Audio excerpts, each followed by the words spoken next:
तो hey guys, अभी सुबह के 9 बज रहे हैं और दिल ने ये कहा है दिल से आप सबका स्वागत है एक बार फिर से। आपको पता है कि मैं एक काव्य प्रस्तुत करता हूँ हमेशा। तो आज जो है मैं अपने द्वारा रचित कोई काव्य नहीं प्रस्तुत कर रहा हूँ। मैं पढ़ रहा था, एक रश्मि रथी की कुछ पंक्तियाँ थी, रामधारी सिंह दिनकर जी द्वारा लिखी रश्मि रथी की कुछ पंक्तियाँ, जो आजकल खूब ट्रेंडिंग है और मतलब हम रिलेट कर सकते हैं, जो कि आजकल युद्ध का माहौल चल रहा है भारत पाकिस्तान के बीच में। तो इसमें भारत को आप श्री कृष्ण समझ लो और पाकिस्तान को वही कायर, निष्ठुर दुर्योधन समझ सकते हो। तो हुआ यूँ एक्चुअली कि पांडव और कौरव के बीच में आपको पता है महाभारत का युद्ध हुआ था। तो जब पांडव की तरफ से श्री कृष्ण गए थे और बोले थे कि चलो युद्ध नहीं हो, युद्ध को जो है हम रोकने के लिए बस आधा आधा हिस्सा कर लेते हैं। चलो आधा हिस्सा भी नहीं तो कम से कम 5 गाँव वो दुर्योधन से मानने थे कि मुझे 5 गाँव दे दो। पांडव जो है खुशी से सठाएंगे, तुमसे कभी बात नहीं करेंगे, तुम्हारा कभी मजाक नहीं उड़ाएंगे। लेकिन दुर्योधन इतना पापी आदमी, वो क्या किया, वो बोल रहा है कि अरे ये पांडव की तरफ से आए हैं, ये अब आए हैं सुलह करने श्री कृष्ण जी को, इनको बांध दो, इनको बांध दो।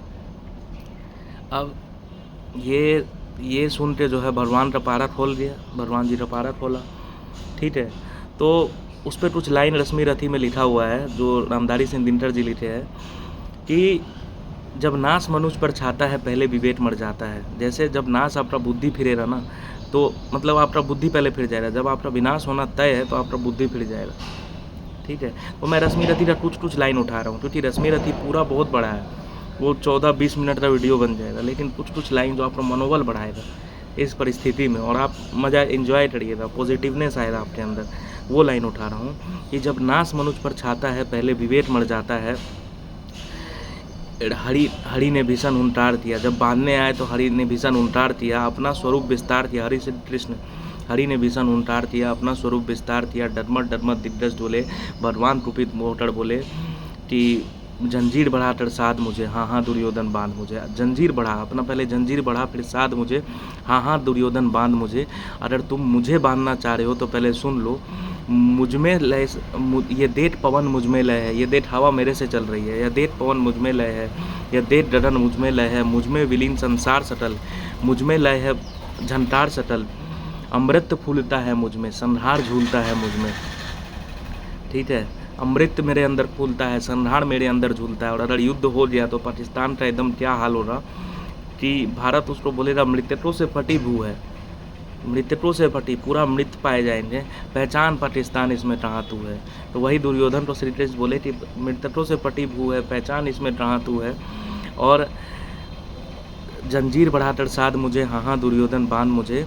और अगर मुझे बांधना चाहे मन, अगर श्री कृष्ण बोलते हैं अगर तुम्हारा मन चाह रहा है कि मुझे बांध दो, तो श्री कृष्ण के मुँह में ब्रह्मांड दिख गया था, पता है ना।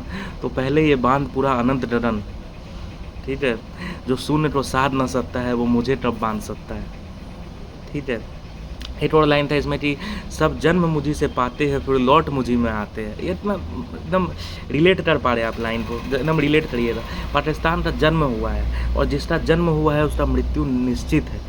भारत का कभी जन्म नहीं हुआ। भारत कितने 100 अरबों करोड़ों साल से सनातनी है हम लोग, और सनातनी आए बने आ रहे, लेकिन सब जन्म मुझी से पाते हैं फिर लौट मुझी में आते हैं। ठीक है, और बोले कि जब तुम्हारा चाहे मुझे बांधने का मन तो पहले बांध दिया अनंत गगन। ठीक है, और जब तुम अनंत जो शून्य को साध नहीं सकता है वो मुझे कब बांध सकता है। ये सब बोल के जब हरि जी पूरा ख़त्म किए ना, रश्मि रथी में लाइन है, तो लास्ट में था कि लास्ट में थी सभा सन्न, पूरा सभा जो था सन्न था, सन्नाटा छाया हुआ था। ठीक है, और सब जो है जय जय जय जय श्री कृष्ण का हुंकार लगा रहे थे। तो ये लाइन जो है ना वो मतलब टच करता है लाइन। तो आप रश्मि रथी ज़रूर पढ़िए, आपको भी मोटिवेशन मिलेगा। मैंने कुछ पंक्तियाँ उठाई है उससे रिलेट करने के लिए। तो चलिए गाइस, मिलते हैं अगले काव्य प्रस्तुति में। तब तक के लिए ख्याल रखिए अपना, सुरक्षित रहिए और बाय बाय।